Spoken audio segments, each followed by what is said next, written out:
Kenapa kita butuh supporting system? Biar bundanya punya me time. Kalau udah lelah banget, mandi air anget bun di rumah. Mandi air anget tuh lumayan membuka sel-sel peredaran darah.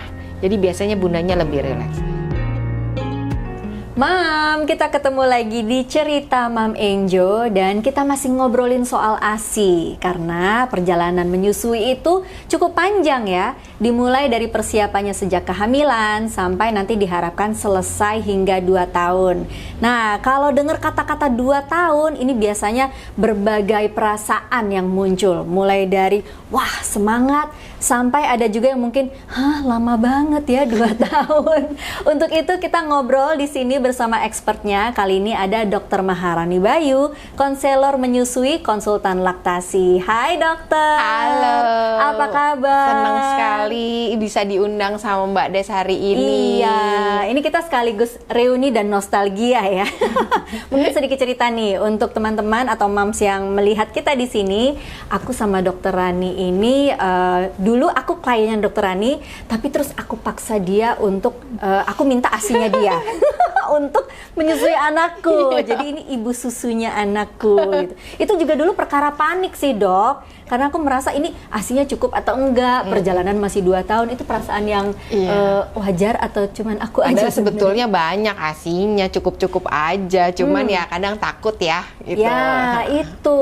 Nah, mungkin ada baiknya moms juga yang sedang mengalami fase yang sama, ini dengerin obrolan kita. Rasa panik, rasa semangat membara itu kadang-kadang balap-balapan nih dok, menyusui. Roller coaster ya? Bener-bener. Gimana nih kalau dokter ketemu klien-klien biasanya kayak gitu juga nggak sih? Ya lumayan banyak ya, tapi sebetulnya sih tinggal diceritain aja atau kita jelasin bagaimana tentang fisiologi ilmu menyusuinya. Nah kalau misalnya udah ngerti fisiologi ilmu menyusuinya biasanya sudah cukup tenang, ilmunya cukup, informasinya cukup, ya udah bisa lancar lagi. Karena memang banyak sekali sampai ada dalam istilah medisnya tuh kita bilang namanya sindrom ibu ASI kurang. Padahal gitu. Padahal kenyataannya enggak begitu. Padahal cuman karena takut atau mendapatkan informasi yang enggak benar. Jadi, oh kalau kayak gini berarti asinya kurang, kayak gini asinya kurang. Padahal itu semua adalah mitos-mitos yang sebetulnya enggak perlu ditakutkan. Oke. Nah, biasanya setelah melahirkan lalu udah santai menyusui, ada aja gitu cerita-cerita yang temenku mompa bisa sampai sekian, terus anaknya menyusu sampai kalau bahasa Jawanya tuh kebelebekan, apa ya bahasa Indonesianya gitu, megap-megap saking asinya tuh tumpah ruah. Nah yang kayak gini-gini nih dok, sebenarnya mungkin bisa dijelasin nggak? ASI itu cukup atau nggak cukup, itu ukurannya dari mana? Nah, jadi gini, sebetulnya teorinya satu kepala bayi itu sebetulnya cukup 1 payudara. Jadi kalau kita sudah diberikan 2 payudara, bayinya 1, sebetulnya hitungannya pasti lebih dari cukup. Kalau manajemen ASInya benar, intinya syaratnya manajemen ASInya benar. Nah, kalau bayi kembar gimana dok? Bayinya kembar 2. Bayi kembar 2 tenang, payudaranya ada 2, pas. Tidak akan pernah kurang. Dok kalau kembar 3 nggak usah khawatir, manajemen ASInya benar, kembar 3 pun sebetulnya bisa cukup. Karena sebetulnya prinsipnya ASI atau produksi ASI itu adalah demand and supply. Jadi makin banyak demand-nya, ya supply-nya dia akan makin banyak. Kasih kode ke otaknya, payudaranya makin sering kosong, ya otaknya akan terus produksinya makin sering untuk memenuhi kebutuhan si payudara itu, seperti itu. Jadi sebetulnya harusnya kalau manajemen ASInya benar, nggak akan ada cerita itu namanya ASI kurang. Gimana kasih kode ke otak? Nah ini menarik nih, kasih kode ke otak bahwa payudaranya ini cepet kosong nih, cepet kosong. Oh berarti nanti otaknya akan bilang, nih kenapa ya payudara kosong terus, jangan-jangan demand-nya banyak nih, ayo kita supply yang terus yang lebih banyak gitu. Oke, itu pengaruh ya? Pengaruh banget. Nah kalau tentang kepanikan, ini kadang-kadang kan ada mama-mama yang meskipun panik tapi dia langsung berpikir tapi masih tetap nyusuin. Tapi ada juga yang panik terus kayaknya nggak bisa nih, aku nggak bisa. Itu juga pengaruh dari psikis juga ya dok ya? Ya bisa psikis, bisa ya itu balik lagi karena informasinya jangan-jangan nggak oke. Jadi memang karena ilmu menyusuinya banyak banget sih, bisa mungkin cari-carilah ilmu yang benar. Jadi kalau kita ngerti sama ilmu medisnya istilahnya tentang produksi ASI dan menyusui, manajemen ASInya benar, harusnya sih nggak akan pernah ada masalah. Oke. Manajemen ASI atau manajemen menyusui, mungkin boleh diceritain dok bedanya manajemen ASI atau manajemen menyusui? Kita selalu bilangnya gini, nggak cuman memberikan ASI 24 bulan atau 2 tahun. Kita rekomendasinya menyusui 24 bulan ya. Jadi bukan cuman ASI saja, tapi juga menyusui. Karena kita akan memberikan informasi dan memberikan pengetahuan bahwa manfaatnya itu bukan cuman buat bayi kalau ASI toh, tapi juga buat ibu. Buat ibu tuh macam-macam, dari mulai ibunya mengeluarkan hormon-hormon yang bikin dia relax, bikin dia happy, bikin dia lebih mudah recovery atau lebih mudah sembuh. Terus yang ke belakangnya bahkan yang lebih luar biasanya lagi, membuat hormon-hormon yang mengeluarkan menahan ke angka-angka keganasan penyakitnya ibu, penyakit metabolisme sindrom, seperti itu. Jadi kita ngomongnya menyusui bukan ASI saja, agar manfaatnya kedua belah pihak, seperti itu. Taunya dari mana nih dok? Gampang, kita harus ngerti fisiologi dasar ilmu menyusui. Manajemen ASI 3 hari pertama sampai 14 hari pertamanya nggak boleh miss.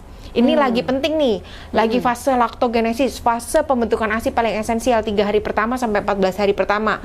Harus bagaimana manajemen ASInya yang benar agar lancar nih laktogenesisnya. Jadi sampai WHO pun menyarankan untuk jangan lupa maintenance di awal-awal melahirkan, karena itu lagi penting-pentingnya produksi ASI. Kalau ada masalah cari bantuan, cari entah dokter, misalnya di rumah sakitnya nggak ada dokter laktasi, ke dokter anak atau dokter kandungan. Paling nggak mereka bisa memberikan informasi yang oh kalau nggak begini bun, begini, seperti itu intinya. Atau kalau di sana ternyata ada klinik laktasi atau polilaktasi, ya cari bantuan. Tapi kalau misalnya nggak ada dokter anak, nggak ada dokter laktasi, nggak ada dokter kandungan, boleh cari-cari informasi. Kita browsing, kita buka bagaimana ya, atau kita cari, pokoknya intinya mencari bantuan yang terdekat. Manajemen ASI 3 hari pertama sampai 14 hari pertama ini sebisa mungkin nggak boleh miss, agar mengerti nih ilmu menyusuinya seperti apa, fisiologi dasar ilmu menyusuinya seperti apa. Terus kita harus ingat-ingat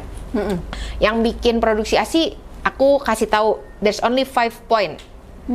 Skin to skin, sentuhan kulit ibu bayi, menyusu langsung, perlekatan nyusunya benar, pengosongan payudara rutin gantian yang tadi saya cerita tentang demand and supply, yang kelima makanan atau obat.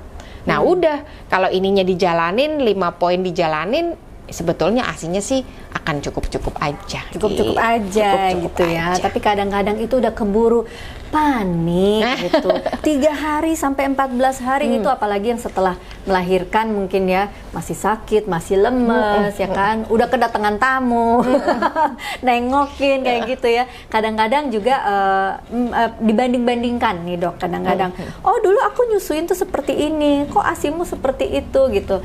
Gimana caranya untuk meyakinkan bahwa ASIku cukup, ASIku ini yang terbaik untuk anakku, ya istilahnya ya ASI kita berbeda nggak apa-apa, tapi yang penting aku sama anakku tuh udah yang paling cocok. Itu gimana dok? Ya, jadi ASI setiap air susu setiap makhluk hidup itu sesuai ya, fit to makhluk hidup itu sendiri. Oke. Harus diingat.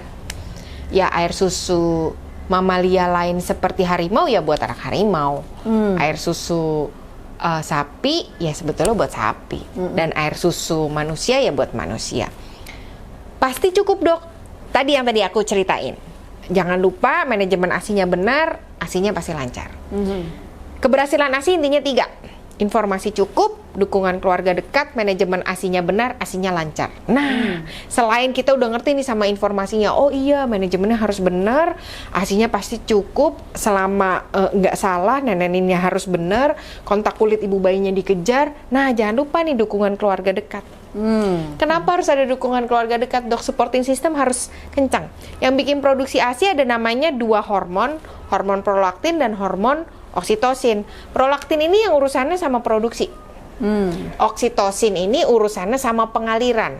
Sayangnya hormon ini dekat sekali dengan hipofise posterior yang dekat dengan otak emosinya ibu.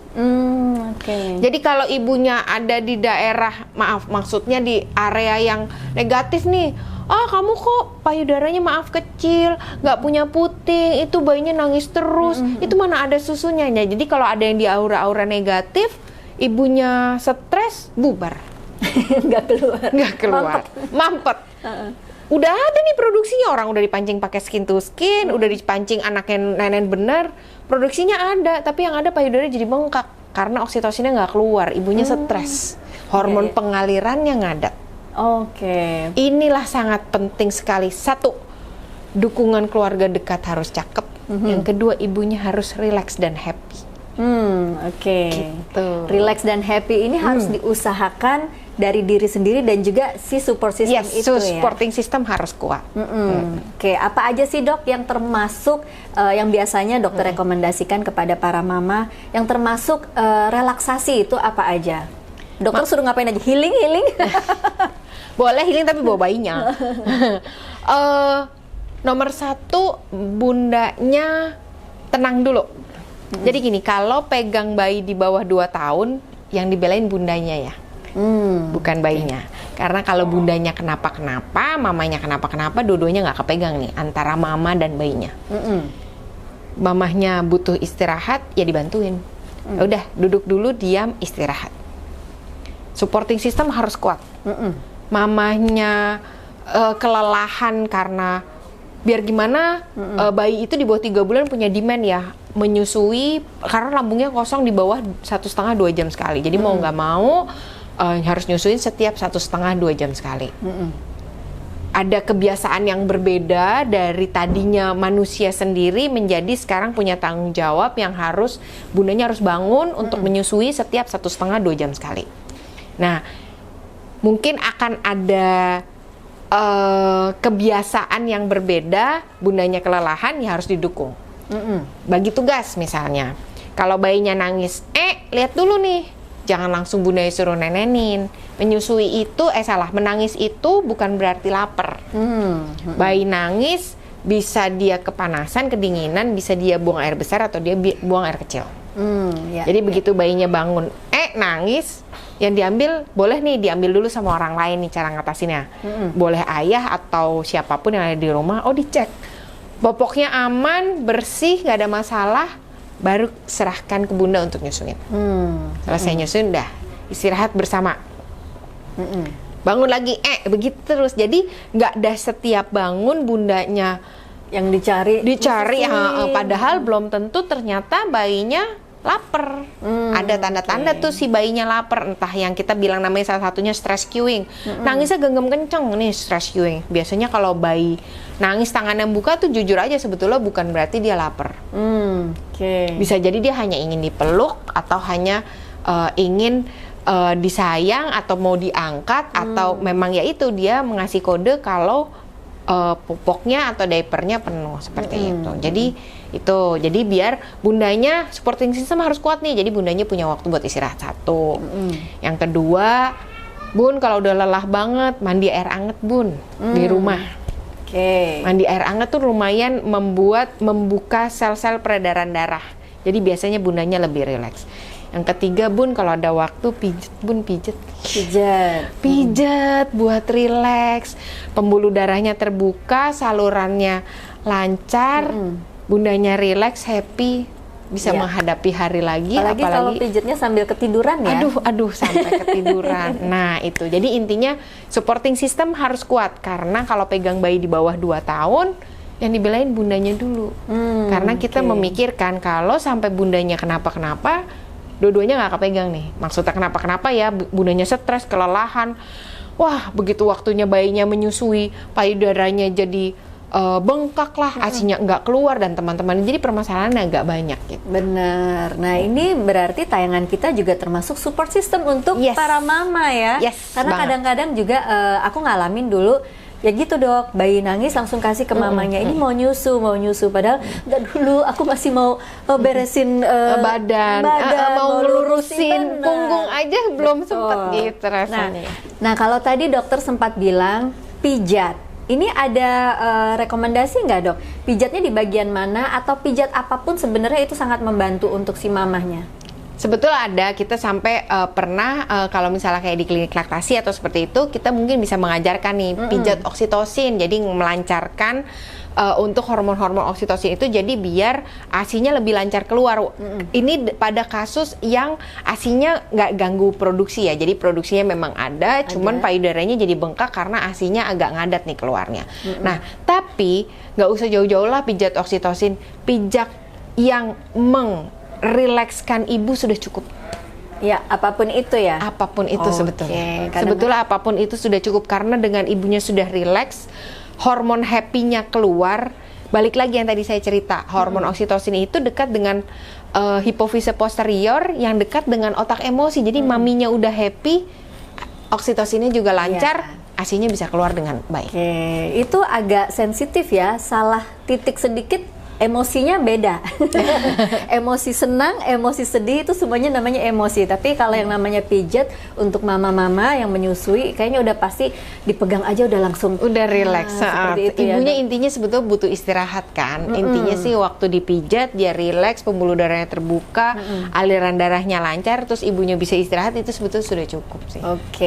Nah, berupa apa aja sih relaksasi? Kalau tadi kita sudah sebut, dokter sudah sebutkan pijatan. Nah, tapi mungkin yang lain-lain, Dok. Apakah me time-ku tuh sebenarnya main alat musik, atau aku tuh sebenarnya happy kalau olahraga misalnya gitu. Itu boleh juga? Boleh banget. Jadi apapun, intinya kenapa kita butuh supporting system, biar bundanya punya me time. Karena biar bagaimana manusia, kita membutuhkan waktu untuk diri kita sendiri, untuk merecharge, bukan hanya fisik tapi jiwa.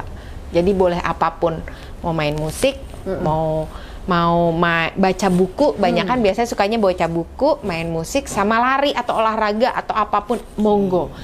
Karena begitu happy, balik lagi dia akan lebih relax, hormon oksitosinnya lancar lagi. Seberapa sering menyusu itu kemauannya si anak ya, tapi seberapa sering mama butuh relaksasi, ini gimana, Dok? Sama, on demand mama. Oke.